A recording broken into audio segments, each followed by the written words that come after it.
Hey everyone, I am the Chosen One Legend here, as always joined by my co-host. Hi, I'm Kai, also known as Vascarine. And welcome back to the BunchaJokahs podcast, where we discuss various Nintendo and gaming news from the past month. And we had ourselves a Nintendo Direct, so we are full of stuff to talk about this time around. There's been plenty of big things, a lot of little details as well. So I won't waste any time in the intro this time around. We'll just get straight started here.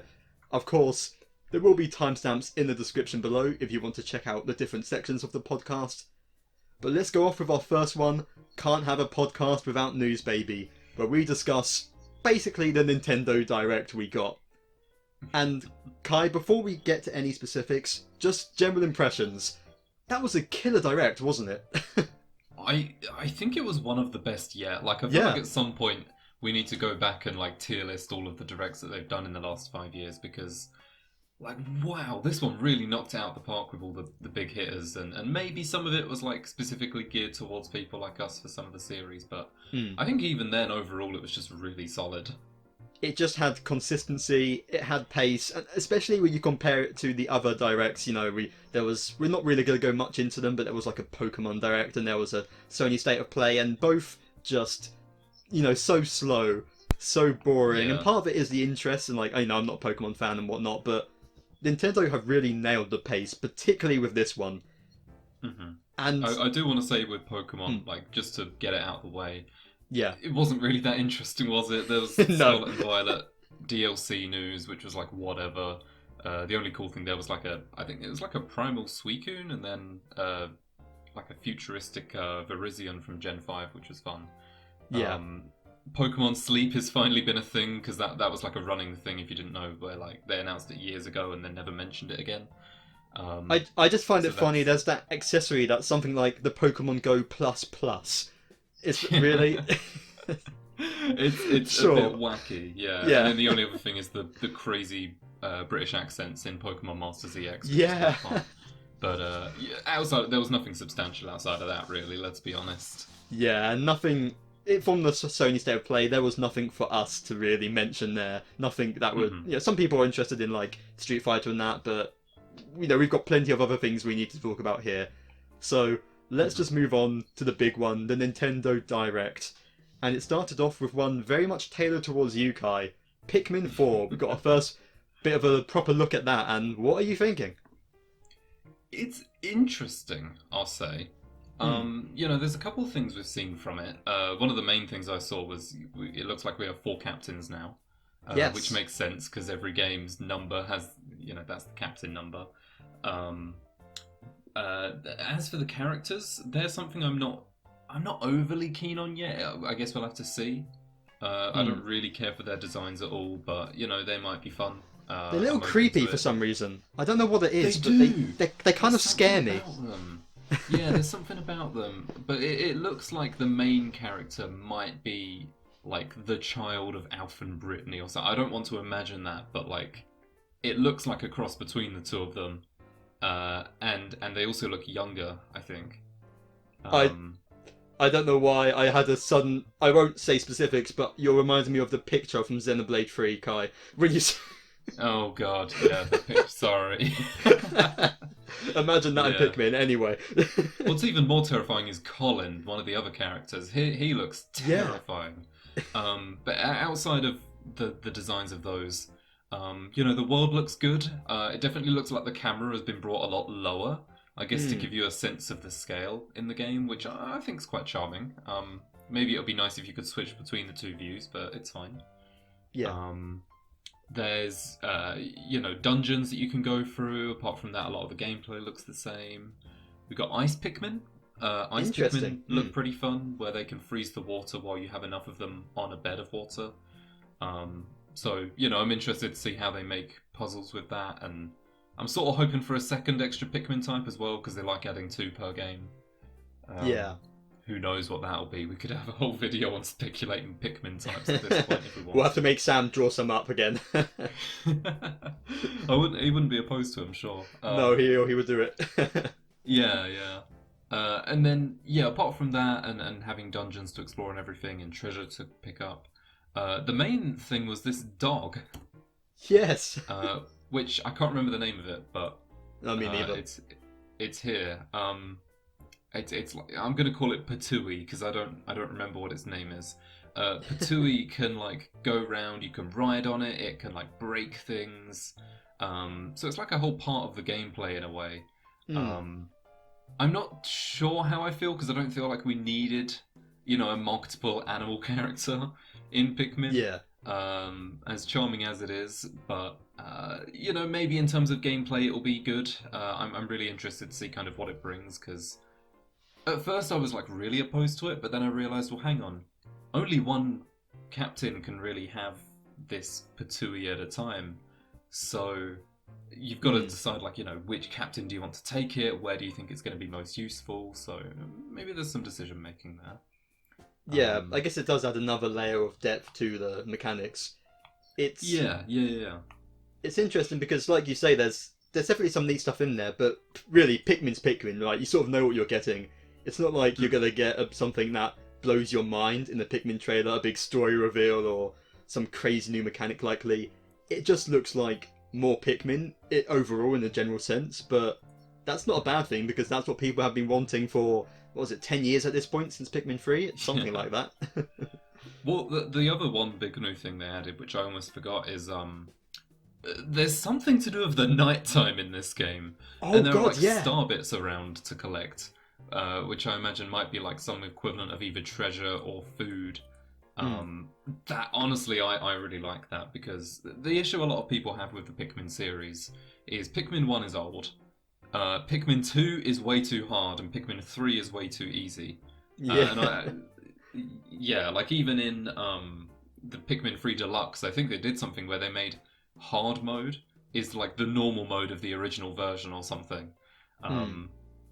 So I kind of like that, they are adding something to do with a higher level of difficulty here, and maybe it's like optional to go out at night, but all the monsters are really, really tough. I'm kind of down for it though. I kind of like the challenge being available, so I'm looking forward to, seeing all that when the game comes out and panicking a lot. It definitely looks like complete nightmare fuel, but I'm on board for it. I mean, I probably won't get this just because I've got so much else to play, and the Pikmin series I've never really got into it. But it's looking neat. And one thing I'm thinking about actually, do we know how the day system's going to be in this game? Like, did we see fruit back, or was it? I wonder how they're going to do that because I feel like the fruit system's sort of got the best balance, perhaps, with a bit of the less stress, but making it so you still have to keep up with things. But maybe it'll be another one because they seem to change each game. So yeah, it seems to be that they collect treasure in the game like they did in the first two, but like not. I don't know. It seems to be like there's maybe something more to it. Just we don't know how yet. Yeah.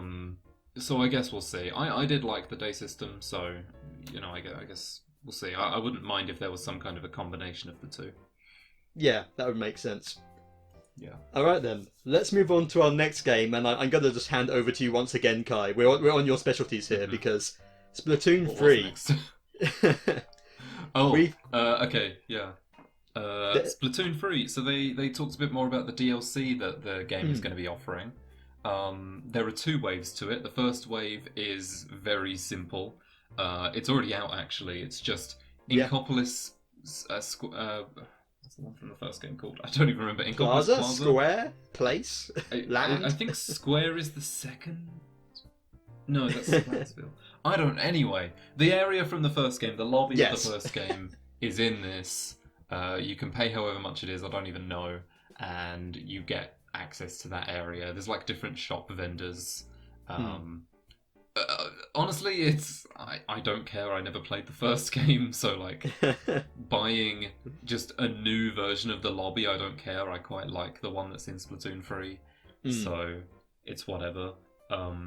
And we saw a little bit of Wave 2, which is, the real juice, the real sauce, which is Side Order, as they've called it. So I don't really need to go over this because I talked about it when we were reacting, but it's based on the final Splatfest of Splatoon 2, where Chaos beat Order.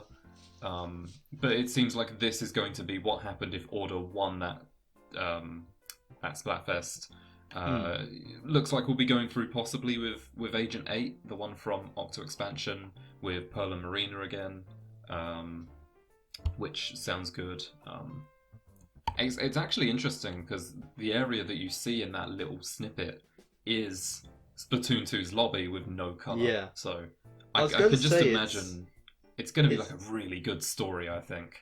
Yeah, it's kind of neat how it's, with the first wave you're getting a bit more of Splatoon 1 and then Splatoon 2 in the second wave, and it's sort of tying all the series together. It's almost similar to what Xenoblade 3 is doing with its DLC from the trailer we saw there, in a sense. It's not far off, yeah. Yeah. I should mention that whilst I say that, we're not going to discuss that in this video, because we did an entire video just on that. That's already out. So if you want to hear our thoughts on that, go check that out. But back to Splatoon. Yeah. That's basically all for the DLC. I will definitely be discussing the DLC more when we see more about it in a couple months or something. Yeah.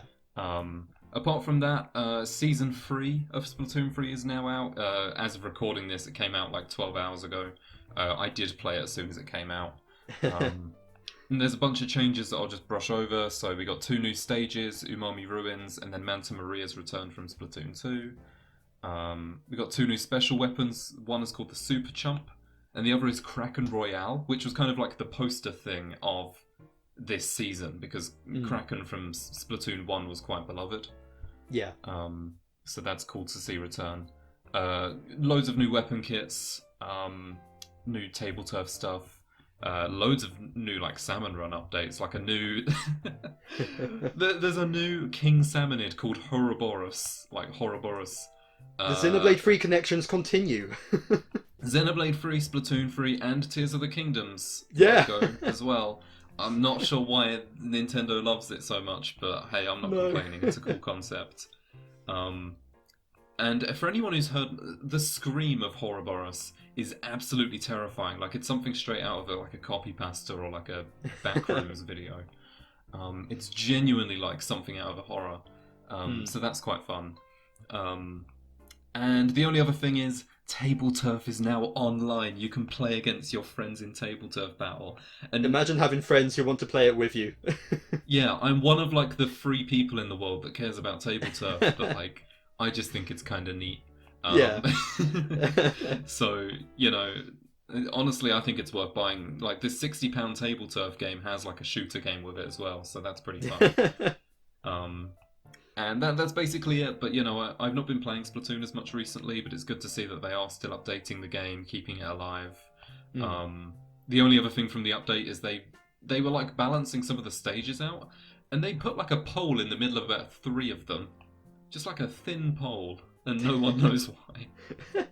It's got no purpose. They just put a pole in the middle of every stage. So that's about it from Splatoon. It's good to see that it's still alive and kicking. I don't know, Kai. I think we should have a 1-hour discussion on the meaning of that poll they added. Are you in? Yeah, let's do it. The Wahoo World 3G poll for life. Well, we'll make it happen next week, everyone. Next week. Good stuff. Yeah, I do. It's been a while since I played some Splatoon 3. I do need to get back into it. Maybe some Salmon Run or something, because at least I'm not getting kicked by real people. It feels a little bit better when I'm getting beaten by the CPU. So yeah. Well, 1v1 in Table Turf. There you go. Oh god, I'm doomed. I will not survive that. I've got 30 hours in it, I think. Yeah, I've got 1 game in it, so it's even match. It's close. Anyone's game. Yeah. It's all good. It's all good. All right, cool. That's basically it from the game. Yeah, and part of the reason I haven't got around to Splatoon 3 more is Nintendo went and shadow dropped a bunch of stuff in this Direct, including Game Boy and Game Boy Advance games onto Nintendo Switch Online. So we've got such things as Mario Land 2, Tetris on the Game Boy, we've got Minish Cap and WarioWare on the Game Boy Advance, with more coming, such as Golden Sun and the Fire Emblem game. And I mean, we all knew it was coming, right? I did not think they'd be have it all today. It was crazy. I've already played the Mario Kart that they put on there, because it's actually one of the first games I ever played. Oh, I hate it. I never said it was good. Yeah. It's rough, isn't it? It's a time, I'll Yeah. tell you that. But yeah, it's cool that it's all there. I really like Hmm. it. Just the fact that they've included it all already. And man, remember like back when they first announced all the Nintendo Switch Online stuff, and everyone was like, "Oh, it's a scam! I can't believe it!" And then, oh my god, £50 a year. We are paying like £7 a year for Yeah. about like 200 quid's worth of stuff at this point, maybe even more. Like, it's Exactly. worth it. It's really worth it. It's honestly it's more worth it than like the lower tier, like the different PlayStation subscriptions to me. Maybe I'm more Mm. of a Nintendo fan, but I feel like it's just that you're getting such a great list of iconic games on there. Things like a lot of people won't have been able to play games like the Minish Cap before or something. I've only played it because I got it on the 3DS Ambassador program, which if you bought the 3DS early before the price drop, you got some Game Boy Advance games on it. Oh Otherwise, they're not damn. available on the 3DS, So a lot of people haven't got to play these. Having them all Mhm. available is very important, and it's great. I've already got to. I haven't done too much yet, but I've got to dabble in some WarioWare, which is good fun. I really want to play Superstar Saga, which is on there. I've never got to try that before, and Mario and Luigi is meant to be great. I just did Paper Mario for the first Yeah. time recently, so I yeah, would it's recommend just it. It's good. yeah, it's really nice having these all available. And the only thing that's missing clearly is Pokemon, which wasn't even people were expecting that to be announced in the Pokemon Direct. Like, and here come the Mhm. original Pokemon games, but they're not there yet. But it's got to be a matter of time, right? Surely. That's the hope. I wonder if they are deliberately holding off because of the value the old Pokemon games have. But Yeah. the hope is that if they do announce it, because that would be preferential. I've never been able to play anything before like Gen 4, aside from Hmm. like, remakes and stuff. So I mean, all I'm hoping for is that they add to the GBA Online the childhood game I used to play as a kid, Shark Tale, the video game. Once they do that, it's golden. all right, I'll get in touch with them. Yeah, do what you can, Kai. Do what you can. But not only was there GB and GBA games, Metroid Prime 1 Remastered, Oh, which, take it away. I mean, that was rumoured for a long time that that it was going to happen, either a port of the trilogy or a remake of 1 or something. And it happened. We were like, great. Oh, and you can play it today. What the... Mad. Yeah. But I haven't actually got a chance to play it yet. I think I'm probably going to ask for it for my birthday next month, to be honest. I think it'll sort of line up a good game to sort of fill time between stuff like Breath of the Wild coming up, Tears of the Kingdom. But just the level of quality that it looks that's been put into this, and from all the reviews I've heard now that people have played it because it's out, this isn't just like Skyward Sword where they put like a neat little filter over the top of it and a few little slight gameplay refinements. There are completely different methods of gameplay control. The whole thing looks insane. Like it looks like a modern game, not just like a remaster of an old one. And having played Metroid Prime myself on the Wii Virtual Console, or on the Wii U technically, it's just that game just feels timeless. It doesn't feel like it's aged a day. So when you combine it with these incredible graphics on there, it's just awesome to see. I'm glad more people are gonna be able to play it, and the moment I do, I'm just gonna sink my time into it because it's a fantastic game, and it will keep people Yeah. going until Prime 4 if that still exists. That's the hope, yeah. I watched Oliver play a little bit of it. He streamed like a bit of the time he had with it. And yeah, he was gushing like I did with Xenoblade 3. Like Yeah, so that's a pretty good sign in my eyes. exactly. Yeah, and if this is a sign of like what Prime 4 is going to look like, but possibly even better because it's a brand new game, we are going to be in for something crazy. Whether that's on the Switch or the next console or whatever, it's going to be a mad time. And I need to actually play Prime 2 because that's the only one I haven't played before. I own it. But I've only played 1 and 3, so Yeah, get on it. that's my blind spot. But let's go on to something else that made you freak out, Kai, and me, to be honest with you, because Oh, Samba de Amigo, yeah. Samba de Yeah. Amigo. We were just jamming in the direct. It was, We were vibing so hard. but even That is beyond actually our that, next big playthrough we'll be doing on the channel. oh We're yeah, getting rid of Trine. We're not doing Mario Party. It's Samba de no, Amigo. yeah, we're going to have like a whole big league of people from our friendship group. It's going to be crazy. World Championship happening right here on BunchaJokahs. Yeah. But when that's over, maybe we'll get a chance to play Layton and the new world of Steam, because Oh boy. it's not dead! Level 5's not dead! Layton's not dead! What? Well, I'm going to wait until it comes out first, because we have had a Catriel situation in the past, and level 5 has been delaying and cancelling and doing blockchain, and I'm hesitant still, but... Fair point. But even outside of that, oh my god, there's a new Layton game. What? Yeah. How? It's... like, all the other things, like, you know, Metroid Prime Remastered, you know, it's been rumoured and you could have predicted it otherwise, you know, we know about Xenoblade 3 DLC, we know about, you know, Mario Kart stuff and all this, it's all, like, known quantities, but Layton is just out of nowhere. I don't even know, like, we didn't see any gameplay, we don't know what it's going to look like. I know apparently, I think the guy who did the puzzles originally passed away a few years ago and that, so who knows whether or not the puzzles will be the same quality or whether they've got a good team behind it. But just the fact it's happening, even if it turns out bad, I never expected that we would be getting another Layton. I thought it was gone for good. So, I'm definitely excited to play this, and I've got to catch up on the rest of the series, because I haven't yet. I haven't done the 3DS ones. Yeah, I like the 3DS ones, so you need to get on that too. Yeah, I've got Miracle Mask, so I own it. That's good. Yeah, we don't really know anything about the new game is the thing, because, you know, there's the question of where in the Layton timeline it takes place, which isn't horribly complex, it's just more of a question. People think it might be, like, the most recent chronologically. There's like, oh, what is the new world of Steam, and what could the story be? How are the puzzles going to work? Like you say, that we know nothing apart from the fact that it's happening. But the fact that they've announced it and everything must be a good sign. So, I'm very hopeful, and I'm really looking forward to when we see news about it. Yeah, I mean, outside of gameplay, just having like a sort of steampunk world, I could imagine that leading to some crazy story stuff and some big plot twists with machines and all whatnot. It definitely feels very Layton-esque and like a logical next theming for the next game. So, whatever it turns out to be, let's just hope it actually happens. I hope that it's good. Yeah. Please. And you know what? If we get this and you get your Inazuma 11 game finally coming out, Kai, Level 5 Resurgence might be here. You never know. I would love it. They were recruiting a little while back, so maybe we should have seen this coming. But yeah.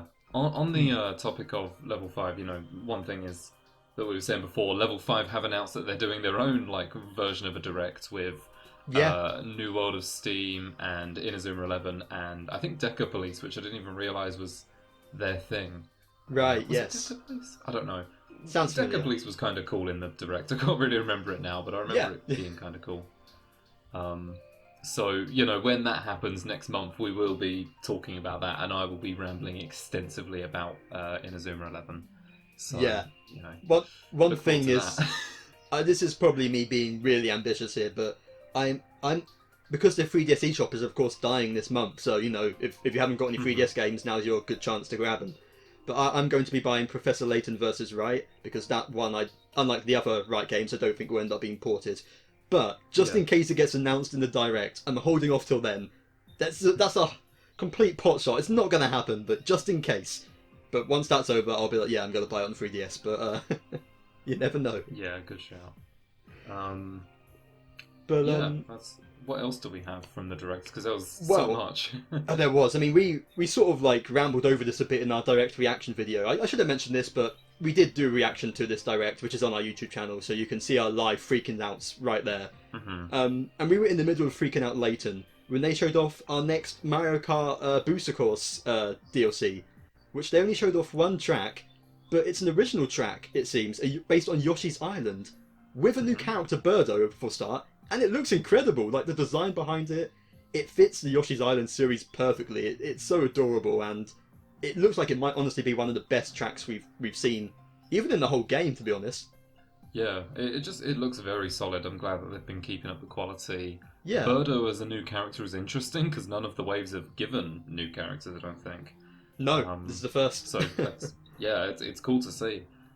So, you know, I'm sure when that comes out, we'll be playing it and we'll briefly talk about it. Hopefully we can get like a group together for it and Yeah. maybe even mess around with those custom items. Oh, I didn't get So to do that last time. I didn't think. I think I was busy. So that there will were be only some like three of madness. us that did, I think. So Yeah. yeah, we'll all get as a group to do that, and that should be fun. Um, Hmm. what's next? I'm just looking at the list of all the games in the direct, and there was so much. There was, and I'll give you a chance at the end if you want to shout any smaller ones. But the final big one we have, the big ending of the direct, was of course Tears of the Kingdom. We got another look at that, which we know is coming out in May. And there wasn't anything major huge in this game, but there were a lot of little details. Like we got new varieties of enemy types. We saw things like different weapons you can have, and being able to potentially build your own sort of machines, like these cards driving Hmm. across in this giant fly machine. We hear a voice which is probably Ganondorf, and they're teasing us with so many little details. They're not showing enough that we get the answers, but just keeping us interested, which I love because this game's going to be huge. Yeah, it's looking really good. Just like because I was so worried, and I almost wasn't excited when Tears of the Kingdom got announced because I was thinking, well, you know, it's just going to be like it's clearly the same world. I'm worried it's just going to be the same world, and it gets a bit boring. Hmm. But like, oh no, that's definitely not happening. You look Yeah. at all the different mechanics, like you say, the vehicles and some kind of new shield surfing thing. Hmm. Um, the new weapons, it looks like there's some kind of an ore club that you can like swing projectiles out of. Yeah. The new enemy variety looks really good because that was one of the biggest issues with Breath of the Wild. The I don't even know if I mentioned the environments a second ago, but the different areas look so unique now. Hmm. Um, they've definitely replaced a lot of those just open grassy plains with something new. The story, like we say, is something yet to be seen. The game just looks so rejuvenated from what I thought it was going to be, so I'm happy with it, definitely. Yeah, I mean, I know we've mentioned this before, but it's weird to think this has actually been the longest gap between 3D Zelda titles. Hmm. Skyward Sword and Breath of the Wild was, I think, it was like a few months shorter than this is going to be. So, really, like, there's got to be some big stuff to this, and it's looking, even though they've still shown us relatively little of the whole thing, it's definitely looking to be there. I mean, stuff like flying machines, that's a big mechanic in the grand scheme of things, being able to fly over this massive world of Hyrule. Hmm. And just being able to discover what's new, what the story's going to be like. I mean, there's so many questions like, are we getting like a memory system as well? Are there going to be more cutscenes? Are we getting shrines again or traditional dungeons? We haven't seen any evidence either way of those really. Yeah. There's still a lot that could, we don't know. And I think some certain things have leaked, but we're keeping away from those. We want to go in fresh. So, Hmm. yeah, I'm really hyped for this. It's Uh, just going to be amazing, isn't it? yeah, and there was also, I should say, a collector's edition, um, which looks pretty neat. Sort of your standard stuff. You get like a steel book and an art book. I'm probably gonna pass on this just because I'm getting too big of a collection of steel books and art books that I never look at. But it's neat still. Yeah, I'll have to decide on if I want to get it or not, just because Yeah, it is pretty cool. But I've still got my Xenoblade one just sitting around because I don't know where to put it. yeah, Um, same. so yeah, I uh, guess we'll see. But either way, I think it's even though it's been a long time between the games, like it's clear that it's for a reason. And hmm, man, I'm just happy for people that are Zelda fans that enjoy this because before Breath of the Wild, I'd only really played a couple Zelda games in passing, but how yeah, the series has evolved and like not only managed to like keep up as a franchise with everything else, but even like surpass it to become one of the best sets of games of all time. It's like good on them for keeping it up for so long. exactly. Yeah, the series is clearly thriving still, and I mean, Breath of the Wild was such a phenomenon and such a reinvention of things. Why wouldn't you do a direct sequel? I mean, it makes perfect sense. And even, Yeah. to be honest, even if it ended up that it was very similar to Breath of the Wild 1, I mean, that game's fantastic and I could happily replay that right now, so I wouldn't. Hmm. I would prefer it to be more unique, but I wouldn't even complain. But it is looking unique and it does look like there's going to be some crazy stuff. Despite, like I just said, there's still so much we don't know. So, bring on Yeah. May. Absolutely. I think we'll definitely be doing our fair share of discussions on Tears of the Kingdom when it comes out. Not immediately, of course, because we do need to like play the game, but the first one took me like 6 months to beat. Yes, same. I think it took me like I think I beat it in like the May when it came out, so like a couple months. Yeah, of playing intensely. So yeah, for sure. But that was the final big thing for the Direct. Is there any other smaller announcements or little details you wanted to bring up here, Kai, before we move on? I guess just looking through the list of things. Advance Wars 1 and 2 got like a release date now, at last. So that's pretty fun. Octopath Traveler 2 is something I do want to bring up. That's out now, actually. Yeah. But you know, they did also give a demo for it and everything. I've played the demo, and I've bought the game. Yeah, I've noticed. I'll talk about that in like a future month's games time, because I'm only like a couple hours into it. But as someone who never played the original, it's very interesting to see, you know, and kind of understand the game. Monolith Soft's, you know, #1 game, Batten Kaitos 1 and 2, has been HD remastered.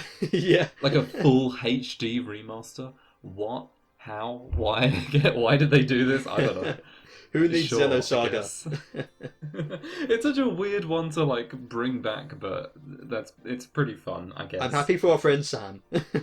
Yeah. Wheel of Katamari was there, that's pretty fun. Fire Emblem Engage expansion pass, whatever. You mean you don't want Camilla? Come on, Kai. God damn it. We didn't even mention the best game that they announced. Go on. Fashion Dreamer. But that's because we're doing our own video on that, Kai. That's getting its whole segment. Oh, true. So we're doing three parts, 1 hour on each for Fashion Dreamer. Plus the Splatoon poll videos. You know, we're stacked for content this month. Yeah, we've got a lot coming out. Look forward to it. But no, I think that was basically it. Overall, I do actually such a good Direct. Yeah, I do want to mention the DS game Ghost Trick getting a remake or sort of a remaster even on Switch, which I've heard is written by one of the writers behind Ace Attorney, which immediately piqued my interest. So that's on my radar, especially, I don't know how much it's going to cost, but especially if it's a bit of a cheaper title and a bit of a shorter one between games, I have an interest in picking that up. But might be fun. Yeah, there's a lot of stuff there. We could talk about all these little games for a while, to be honest. There's a lot of stuff there. Just consistent, and they kept the pace going really well. So a lot of games. Being real, I'm surprised we got through all of that in 33 minutes. So am I, to be honest. We showed restraint. Yeah. But that's it almost for the news. There is one final bit of news that I do want to touch upon here, and you know, we're the BunchaJokahs, and podcasts are game. We're not like the others who get all the fame. They showed off a new trailer for the Mario Bros. Movie using the original Mario Bros. TV show theme. Just god tier. What a cool it was. If we weren't sure enough that the movie was going to be good already, that alone just sells it. That decides it. It's just the level of callback, showing that they actually, it's not just like a cheap cash grab throwing Mario in there on a generic adventure. The fact that they're calling back to these specific events, and even outside of the references, just the way the trailer's edited is hilarious. Even things like, you see Mario and Luigi and you can see like the lines of a green screen around them. It's little stuff like that. Like they are clearly passionate about this and passionate about the Mario series. So I was, you know, when they first announced this, and of course, you know, people like, haha, Illumination, bad, Minions, you know, there was a lot of trepidation about it, but this is looking great, and I'm actually very optimistic now. Yeah, it's just looking so good. Like, the animation is clean. I think the humor is like about right. You know, it seems pretty universally good. Just like in that thing where the lady was like reading off of the script and just the expression afterwards, like, it's so good. Yeah, it's perfect. The fact that was like Peach's old voice actor or whatever for the it's rumoured at least. Show. People seem to think it is, which is that's pretty fun. A nice throwback. I mean, I'm definitely, if we get in, I just hope that in the end credits we get Chris Pratt doing the Mario. If we do, then you know, best movie ever. I think there's entirely a chance that they animate Mario doing it, like just doing the dance. It's possible, but so. it won't beat the clip of you doing it, Kaivo. I might throw that into this video, maybe. Do the Mario swing, your arms from side to side. Come on, it's time to go. Do the Mario. I need to make sure my arms are in view. One step, and then again, let's do the Mario. All together now. You got it. I think I'm doing it. It's the Mario. Yeah, I need to redo that at some point. Do a special BunchaJokahs. We can another one of our many videos to come. You know, we're Mm-hmm. completely stacked this month. But yeah, of course, we'll when that comes out, we'll definitely give our thoughts on that in the monthly podcast come April. So yeah, a lot of fun stuff to look forward to. But that is it for the news segment this time. So let's move on to our final segment of the podcast, Games Time Baby, where we talk about the games that we've been playing. And there is, of course, a certain big one, a certain DLC that we're going to talk about. But before, I do want to quickly bring back myself to to one I mentioned last month, and that's Fire Emblem Engage. And now, I won't bring up too much because we talked about it with Oliver last month. I gave sort of my general impressions. But since then, I have beaten the game, I've wrapped it all up, and just generally really positive. I thought it was a fantastic game.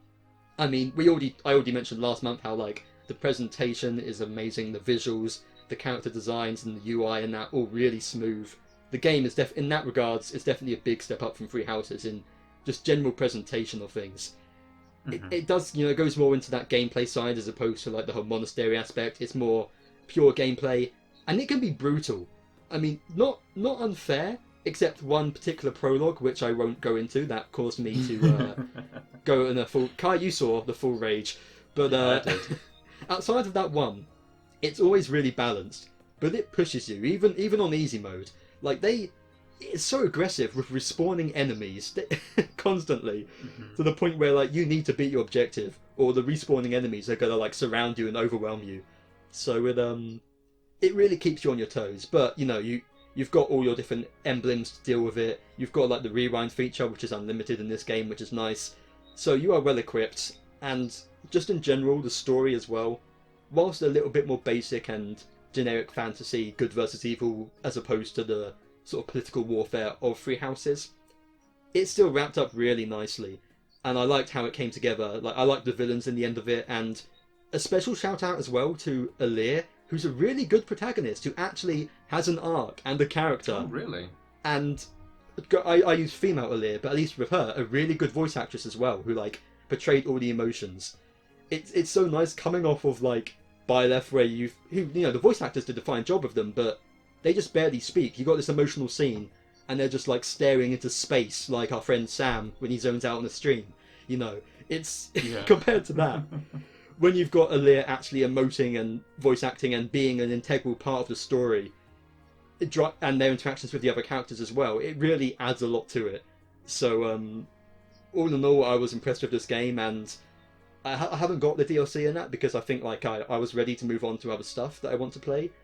But definitely a really good time, and I think, obviously, I understand, Kai, there's so many games to play, but I feel like you'd probably enjoy this one quite a bit with how it goes a bit more into the gameplay depths. There's a bit more depth to its mechanics, and it does a lot with different gimmicks on different stages. You would probably like it quite a bit if you find the time. I'll have to think about it. Yeah, there's already a lot. I've been, like I said, I just bought Octopath 2, so I'm all held up. But I hope maybe I'll be able to sneak it in before Tears of the Kingdom or something. We'll see. Never know. But Kai, have you got any other games you want to talk about before we get to the big one? I've kind of got two that I want to mention a little bit. I've been playing Splatoon less than Octopath. I'm only just getting into. There was one of the monthly podcasts that you weren't able to do, but Sam joined me for it. And in that, neither of us are playing anything, so we discussed what games we would like to play that we're kind of interested in, stuff we're going to do. Yeah. And I've since then been playing both of those games, so I guess it's worth just chatting about them a little bit. Yeah, go for it. First one is Slice and Dice, which I think I've mentioned already quite a few times on the podcast. But at this point, I've played through it. Keep in mind, one run takes anywhere from like 20 to 40 minutes. I've been playing through it like 50 times at this point, I think. I've done over 50 runs of it. And it's just fun. Like it's like a comfort game for me because it's strategy, a lot of thinking, but it's just sort of really relaxing to me to just roll the dice and attack and stuff. It's really charming. Yeah. Perfect example of what a roguelike tries to deliver, really. There's not really much else to say about it. It's just fun. Good variety, that sort of thing. I had a habit for like 2 months where I just played it like every morning once to get my brain warmed up. So not a bad idea, to be honest with you. yeah, there's a free demo online as well, so anyone's free to just download it and like give it a go. It's like really short, small. So as for the other game, it is called I can't remember. Domekeeper. That's it. Obviously very important to you, Kai. Yeah, I've only played it a couple times at the moment, to be fair, but I bought it for my birthday. And it's the other one I mentioned with Sam a little while back. It's pretty fun, it's kind of where you are like an engineer or a space person, I don't know. And you're on this alien planet in a dome, as the game is called. So what you need to do is you need to dig underground to like collect ores and materials and stuff. You bring them back up to the surface where your dome is to upgrade your dome. You can upgrade your mining abilities, you can upgrade your dome's defense, that sort of thing. Kai, are you just playing Minecraft? No. I suppose it's not far off when you do certain things. Every like minute or so, it varies. A wave of monsters will appear. Where they'll try and attack your dome, so you need to protect it with your upgrades and things like that. You can either use a laser or a sword. I personally prefer the sword, and it's fun to do that to sort of stave them off. And you kind of have to choose with your resources. Do you want to spend them on mining better or defending the base better? Because as more waves go on, it does get harder. With the final objective being that you need to get like this final relic that's really deep into the mine in order to protect yourself and end the game. So I've been playing a fair bit of that. I've tried the different modes and everything. The different map sizes are cool, and the different like modifiers you can do. There's a second like class you can play as for mining called the Assessor. It's terrible. I hate it. It made me quit the game. But outside of that, like it's really fun. I really like the variety that the game offers. It's just another fun, chill roguelike, really. No real complaints apart from that one class. So it's another one I'd maybe recommend if you want to get into roguelikes. And that is probably our perfect segue, Kai, because I know you like roguelikes, and I also know you like Xenoblade. So what if they were to combine the two? And that brings us to Xenoblade Chronicles 3's Wave 3 DLC, where, announced in the Direct, and of course released since then, so we've got a chance to play it, part of it is added to challenge mode, a roguelike, the Archsage's Gauntlet. And I'll let you take this away, Kai, because this is just geared... this is like, they're like, you know what? What's Kai into? We'll make whatever he wants. That is basically what it was, yeah. I guess to start off, outside of the roguelike, the other Wave 3 stuff was that we got Masha, a new hero, the Lapidarist Extraordinaire, which I think is quite a fun title.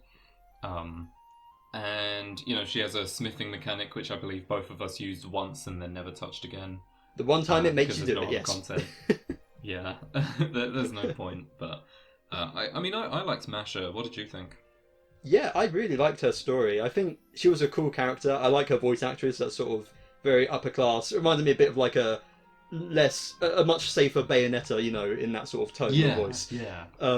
I think like in general, like her quest was really nice. It like sort of blended in with the rest of the game compared to Ino's, which felt very much like it's all separate thing almost. I feel like I agree. Masha's blended in quite well, and I think overall it was more consistent. I do think it does lack like a big like, oh that's awesome moment like Ino had when you like became Driver and Blade and the Xenoblade 2 music kicked in. I was kind of expecting this to maybe have some sort of Xenoblade 1 connection maybe, or even if not that, I was thinking maybe as DLC it would have that big DLC thing to it. But it wasn't that, it was just sort of more like a standard hero quest. but I like the story it told, and I can't really complain about that. I enjoyed it a lot, what I got to play. Yeah, I agree. It was Eno was just an acid trip.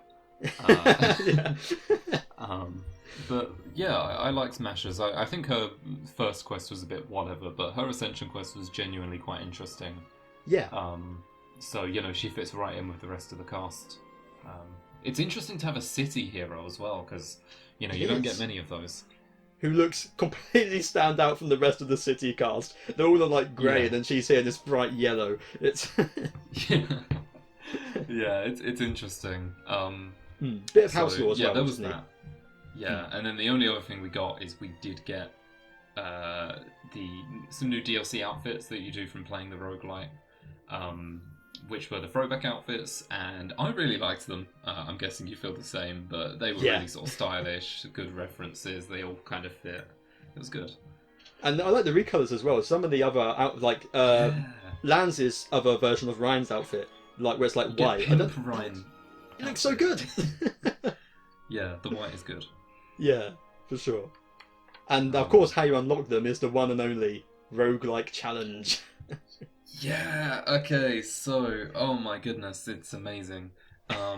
So, it's the pinnacle of what a roguelike is that you go in with just one of your Ouroboros members, and every time you beat a stage, you get a shop where you can choose to buy more time in the mode, you can buy skill upgrades, you can buy heroes. It's a whole thing, and you've really got to make decisions all the time, and that's what makes and breaks every single run, is what decisions you make and the luck you get, which is just the pinnacle of what a roguelike really is. The gameplay is still an element of it, but how well you perform in actual gameplay, especially when you can only control one character, matters very little. It's really just about the decisions you make and the direction you take your team in, alongside the luck that the game gives you on those choices. Yeah. So, I mean, I really loved it. It's just that, like you said, the staple of roguelikes is that there's an intense variety, how every single match you do can be completely different based on, and this partly what you decide to do. Do you want to focus on having like a healer team to keep you alive? Do you want to focus on going all in on attackers or whatever, or balanced team? But partially also just due to the luck, because sometimes you really want a defender and it's like, no, have your 16th healer in a row, or have no one for 10 turns, Here, you're out of your Nopon gauge, which you need to keep, otherwise you do significantly less damage and you barely recover health and stuff. Well, it's empty, but you don't need it refilled for another 15 turns or whatever. It can be brutal, but that is the roguelike experience, like you say. Yeah. Wouldn't be a roguelike without it. A healthy dose of occasional bullshit. But when it works for you and you get that right combat system, or when you think you're over, but then you come back from the brink just by one lucky item at the right time, it feels great. Like I barely made it to the level 50 of the harder challenge, which you need to get the costume, one of the outfits. And on the last turns before that, I had no Nopon gauge, and I was just being kept alive by my healers respawning each other, and Miyabi playing the tune that I don't know if it revives, but at least returns all your arts to normal and allow them to heal again. I did check that after you mentioned it. When she dies, everyone else's arts recharge.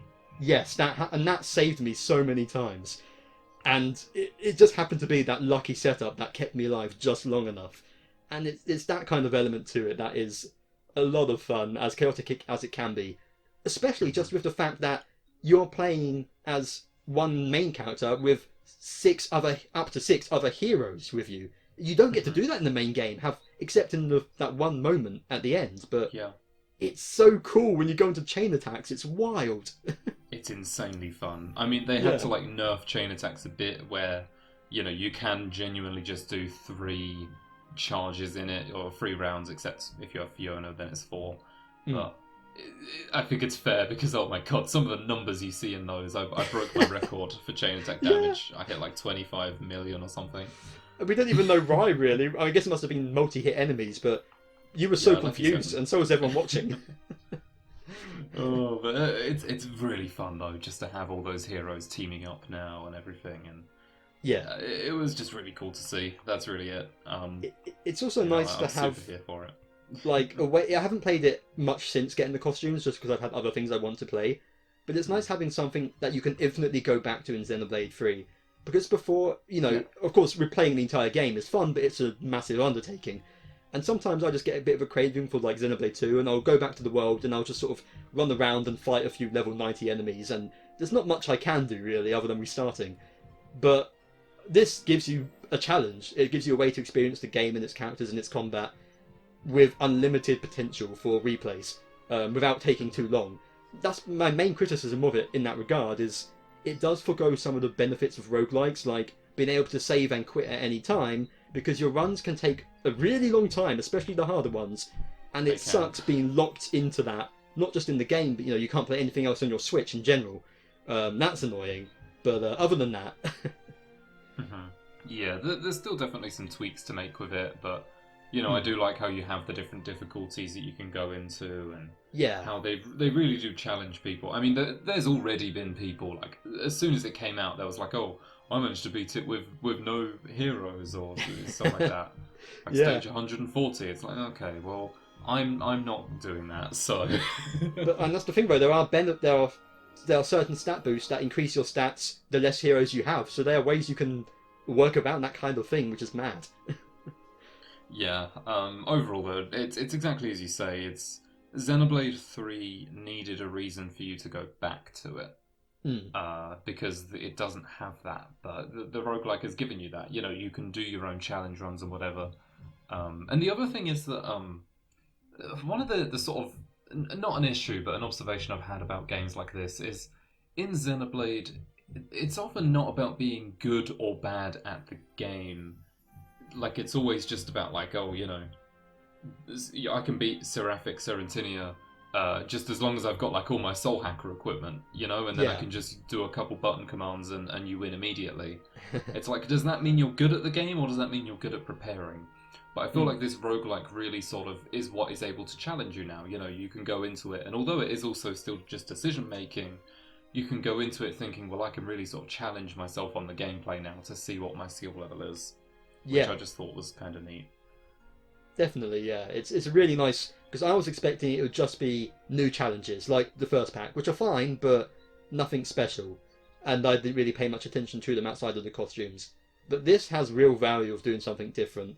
And when you add that to what, again, we did an entire discussion on what Wave 4 is looking like, which is insane, this DLC is absolutely going to be worth its money and more. Just like Xenoblade 2's was, so really good stuff from Wave 3.